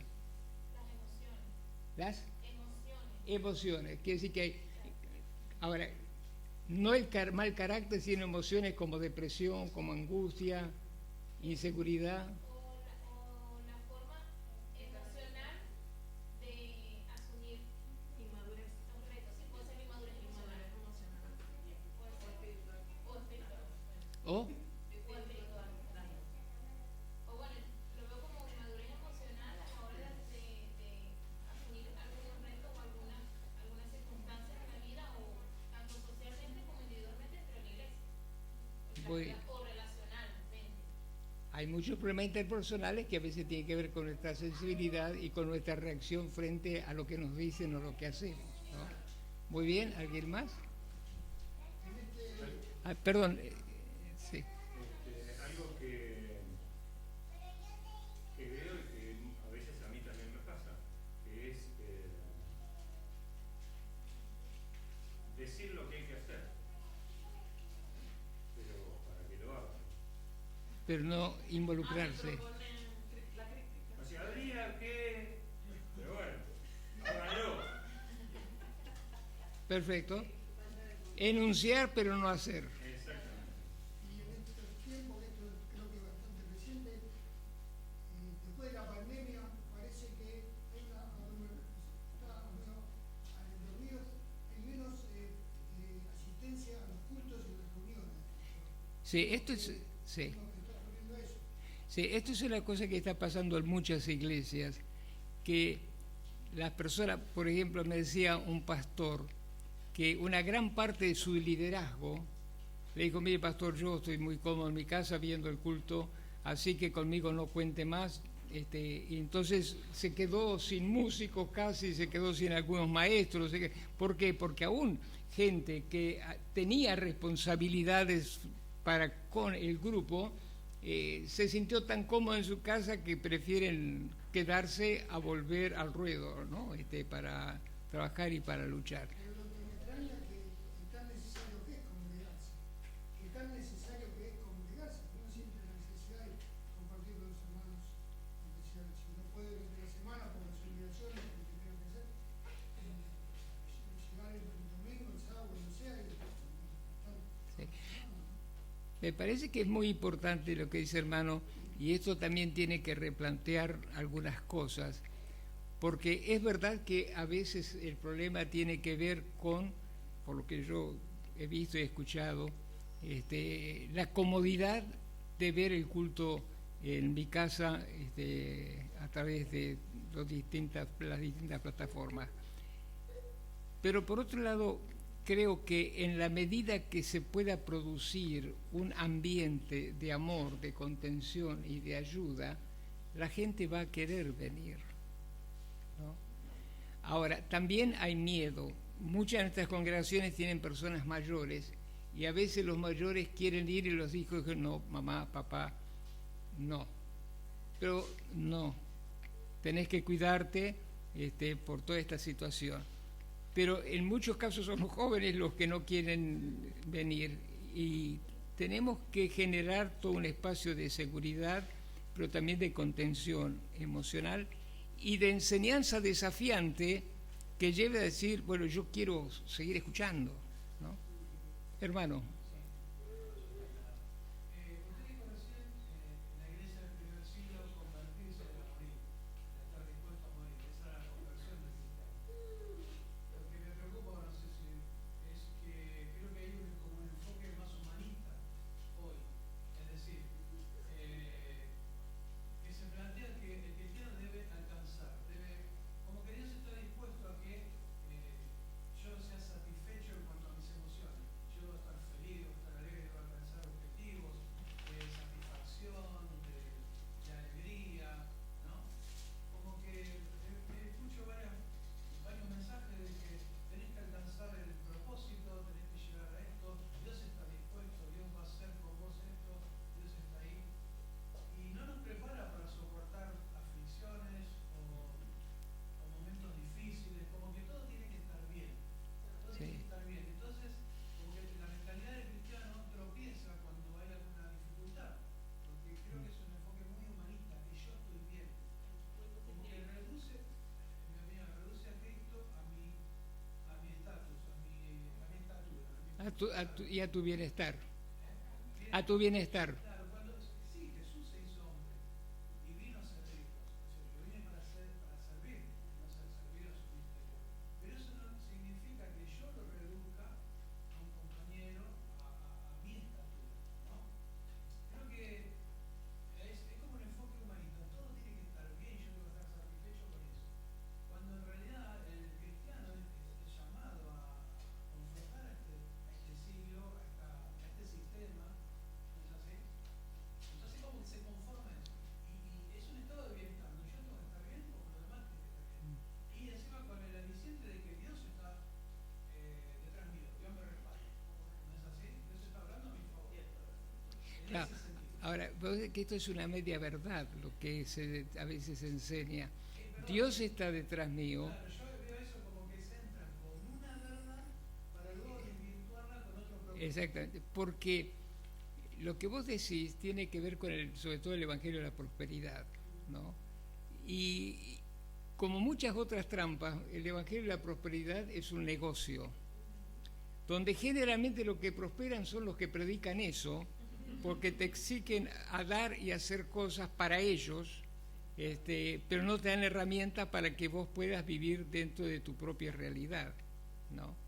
Entonces, son cosas que tenemos que pensarlas, como el hecho de formar grupos de conversación para tratar de sacar conclusiones que nos ayuden a ver cuál debe ser la manera de trabajar y de vivir del pueblo cristiano en esta nueva realidad.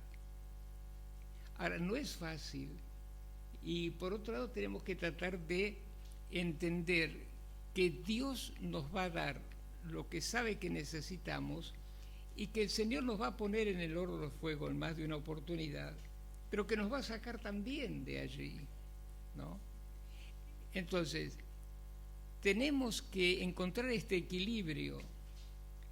Dios está conmigo y me prepara una maravillosa gloria en el cielo, pero acá en la tierra no es el paraíso. Pero sí puedo tener esas herramientas espirituales como para que en medio de la prueba, del dolor y la dificultad, yo pueda salir adelante. Pero como vamos a ver dentro de un momento, un elemento importante es que seamos enseñables, ¿no? Bueno, tenemos menos de 10 minutos y quisiera entonces decir algunas cosas que complementaremos dentro de 15 días y que tiene que ver quiénes son los que causan los problemas, ¿no? Hasta ahora han sido muy delicados y han dicho cosas muy interesantes, muy verdades, muy profundas, muy justas, pero hay otras que tienen que ver con el carácter, que tienen que ver con las relaciones interpersonales, que tienen que ver con las envidias, con los celos, ¿no? Y con un montón de cosas que nos afectan y que a veces nos hacen que nosotros afectemos a los otros también. Pero vamos a ver lo que Pablo dice aquí en esta carta y vamos a ir de nuevo a 1 Corintios y vamos a descubrir que el apóstol Pablo dice en el capítulo 3: yo, hermanos, no puedo dirigirme a ustedes como a espirituales, versículo 1, sino como a inmaduros, apenas niños en Cristo. Les di leche porque no pueden asimilar alimento sólido, ni pueden todavía, pues aún son inmaduros. Mientras haya entre ustedes celos y contiendas, ¿no son seres inmaduros? ¿Acaso no se están comportando según criterios meramente humanos? Cuando uno afirma yo soy de Pablo y otro yo sigo a Apolos, ¿no es porque están actuando con criterios humanos? Después de todo, y entonces razona que es Apolo, que era un compañero de trabajo de Pablo. Entonces, lo que Pablo dice, en primer lugar,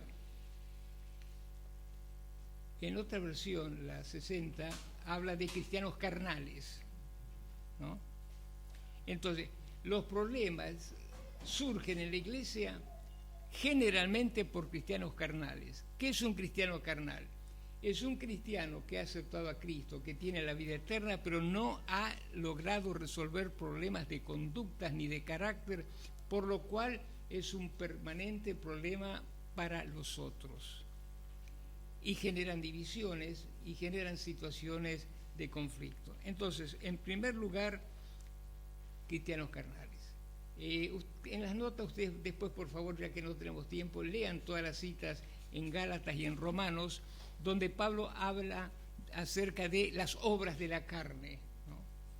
Y nos damos cuenta que hay muchas personas que tienen una doble vida, que siguen viviendo un estilo pecaminoso en su casa, en el negocio, en la calle, en el trabajo, pero vienen a la iglesia y se transforman en santos hasta que le pisan el callo y sale lo que realmente son. Entonces, uno tiene que preguntarse, ¿soy yo un cristiano carnal? ¿Sigo con cosas de mi vieja vida que no he podido superar? En segundo lugar, cristianos inmaduros social, emocional y espiritualmente, parte de lo que decía la hermana, quiere decir que hay cristianos inmaduros. Hay personas cuyo comportamiento es infantil y siempre quieren que los demás le resuelvan los problemas, siempre están dependiendo del otro y no están dispuestos a asumir responsabilidad de su propio compromiso y de su propia dificultad.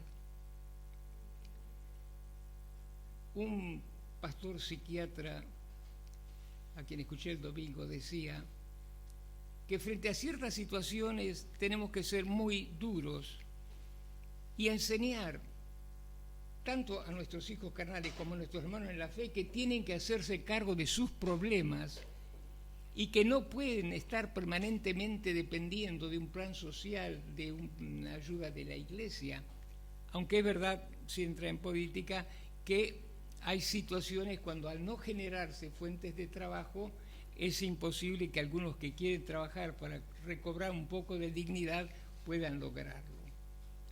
Pero llevan 3 generaciones que nunca trabajaron y que algunos viven de muchos planes sociales y de otras cosas que se han instalado en nuestro país y que generan una corrupción total.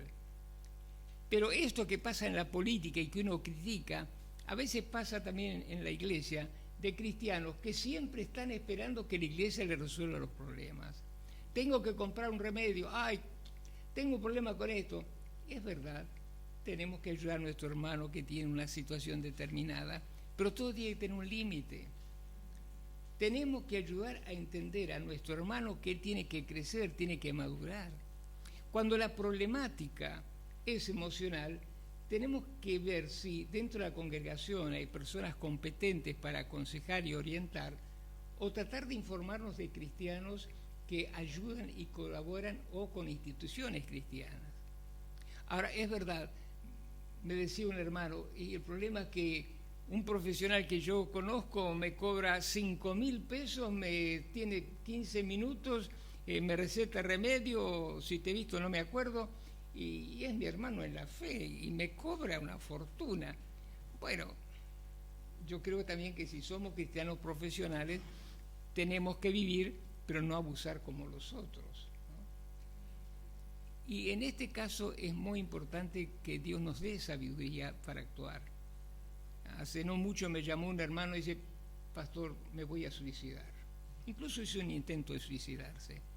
Bueno, finalmente ahora está internado en una institución para hacer un tratamiento, espero que le haga un tratamiento de shock para poder sacarlo de esta depresión profunda y demás, ¿no? Pero tenemos que, como congregación, no apañar a los vivos, confrontarlos, ayudarlos. Y habrá ocasiones cuando dice, mire, yo necesito dinero para esto, muy bien, venga, pínteme toda esa pared y le vamos a pagar para que usted compre sus remedios. También tenemos que tener la capacidad de generar ciertas situaciones como para que la persona vaya recuperando dignidad y responsabilidad también. En tercer lugar, cristianos ignorantes. Pablo dice, no quiero que ignoréis, en más de una oportunidad. Y en Efesios van a encontrar otro pasaje que Pablo habla acerca de la ignorancia espiritual. Hay muchos hermanos que no conocen la Biblia porque no la leen. Hay iglesias que tienen un calendario y que todos los hermanos leen una porción que semanalmente o en un boletín mensual les dan. Hay distintas publicaciones como el Aposento Alto y otras más que permiten que los hermanos tengan un devocional. Y también hay planes para leer la Biblia en un año y demás. Pero tenemos que incentivar la lectura y tenemos que incentivar el estudio de la palabra de Dios, ¿no? Y hoy leímos en el Aposento Alto de que había un muchacho de 30 años que empezó a tener dolor en el cuerpo y le dolía el cuerpo y fue a los médicos y nada, hasta que resolvió caminar media hora todos los días. Y después de una semana se dio cuenta que andaba mejor, y a las 2 semanas mejor, y al mes ya no le dolía el cuerpo. Y él decía, pero espiritualmente a veces tenemos que tomar media hora para leer la palabra de Dios, para orar, para fortalecernos espiritualmente y para sacarnos de esos calambres espirituales que a veces nos frenan en la vida. Cristianos con necesidades espirituales, emocionales, sociales y físicas no satisfechas. Hay mucha gente insatisfecha que está descontenta con la vida, con mayor o menor razón. Pero como congregación tenemos que tratar, sin generar parásitos, tratar de entender al hermano. Todo hermano conflictivo, que puede llegar a ser un problema, tiene un trasfondo que quizás podemos ayudarlo a resolver escuchando al otro. Y en este caso, y creo que como nunca, tenemos necesidad de formar un equipo de personas, no necesariamente psicólogos, pero hermanos espirituales, hermanos con experiencia, para visitar o escuchar a aquellos que están desconcertados o pasando situaciones de duelo y de dolor. Los psicólogos no dan abasto. ¿Por qué? Porque con la pandemia y con un montón de cosas que está viviendo la humanidad, las personas están deprimidas, desanimadas, desconcertadas. Bueno, no solamente decir, yo voy a orar por vos, hermano, anda tranquilo. No, escuchalo, ayúdalo, y si podés resolver alguna situación puntual, hacelo también. Y finalmente, cristianos orgullosos y envidiosos. Y este es un problemón, porque como dije, los orgullosos y vanidosos no son enseñables. Cuando una persona no acepta que le ayuden, que le enseñen, no pierda el tiempo. Pero, por otro lado, acordémonos, y especialmente nosotros los mayores nos cuesta, no des consejo a quien no te lo pide. ¿No? Ahora, hay momentos que uno se da cuenta que la cosa va mal y con mucha sutileza nos dice, vení que yo te voy a dar un consejo, yo sí que sé y te voy a ayudar. Pero sutilmente, mira, te voy a contar algo que me pasó cuando yo era muchacho, y uno puede hacer una aproximación con sencillez que permita que el orgulloso por ahí baje la guardia y pueda escucharnos. Lean Tercera de Juan, porque ese amiguito Diótrefes yo no lo quisiera tener en mi iglesia ni que venga con un lingote de oro. ¿Recuerdan de Diótrefes que estaba contra Juan y los evangelistas que él mandaba? Lean Tercera de Juan. Muy bien, estamos en las 9:04. Terminamos esta primera jornada y yo espero que estos 3 primeros capítulos les incentiven a abrir los ojos, a repensar la vida, a repensar la palabra, a repensar la iglesia y a tratar de, sobre todas las cosas, hacer un autoanálisis. ¿Soy un miembro conflictivo y problemático? ¿Soy alguien que aporta? Pero a veces el que aporta, si no es sabio y espiritual, y lo hace con carnalidad y vanidad, se transforma en un problema también. Por eso en las notas ustedes van a ver que tienen unas tareas muy simples. La primera es leer las 2 cartas, si es posible, en estos 15 días. En segundo lugar, contestar la pregunta si usted es un creyente humilde, maduro, si es conflictivo, y que comience a analizarse delante del Señor y a pedir que le ayude a corregir aquello que no está bien. Y que realmente el Señor le muestre qué debe cambiar en la vida personal, en la vida familiar, en la vida eclesial, y de qué manera yo puedo colaborar para ser un motivo de bendición. La gente cuando me ve entrar por allí dice, ¡ay, qué hermoso viene mi hermano, mi hermana! O dice,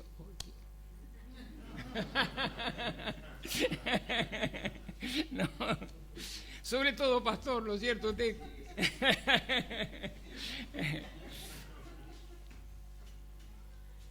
no hemos hablado nunca, pastor, pero un día vamos a tener que sentarnos a conversar un largo rato. Sí, cómo no. Pero, amados hermanos, gracias por venir. Nos vamos a ver en 15 días. Yo espero que el Señor nos siga ayudando y vamos a empezar a tratar temas específicos, reales, prácticos. Y también si ustedes tienen alguna inquietud sobre algún tema, tráigame un papelito para la próxima clase en 15 días y si no está dentro del temario, entonces yo lo voy a incluir porque voy a tener tiempo de investigar y de traer una respuesta. Oramos al Señor y luego el pastor cierra. Te doy gracias, Padre, porque me has permitido compartir con estos hermanos. Señor, te doy gracias porque tú los amas, porque son tus hijos, porque tienen inquietudes, porque tienen necesidad de tu gracia y de tu palabra. Pero tú ves que hay tantas trampas y tantas circunstancias que a veces enfrían nuestra fe y nos llenan, Señor, de angustia, de descontento, de tristeza. Te pedimos perdón por todas aquellas cosas que hemos hecho y que no han sido de tu agrado. Y te pido, Señor, que tú nos ayudes especialmente a nosotros, los maestros de tu palabra, los pastores, los evangelistas, para que podamos actuar, Señor, con una dependencia total de tu glorioso espíritu de amor. Ahora guárdanos al volver a nuestros hogares y una vez más, gracias por este encuentro que nos has permitido tener. En el nombre de Jesús. Amén. Amén. Amén. Pastor. Bueno, muchas gracias, Rogelio. Un placer escucharte, una bendición. Y yo creo que hace bien, ¿no? En este contexto que vivimos, escuchar esta palabra de ánimo. Y oramos por nuestras iglesias, oramos por la sociedad, porque estamos ante un desafío tremendo por delante. Así que bueno, un gusto a los que no conozco, un gusto conocerlos y bueno, nos estaremos viendo en 15 días y hacer la tarea. 15 días.